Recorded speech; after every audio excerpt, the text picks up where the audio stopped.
తగనంటూ పరుగయ్యిందే. దూరమెందుకు ఆగుడెందుకు చేరుకుంటే బాగుంటుంది పిలగా.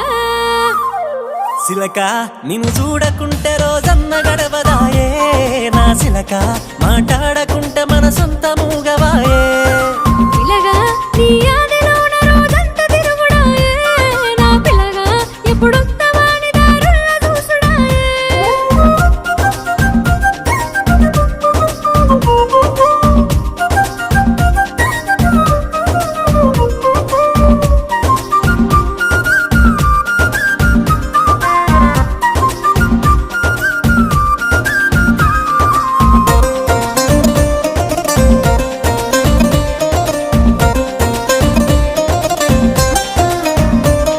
అరే మంచిగుంటదే పిల్ల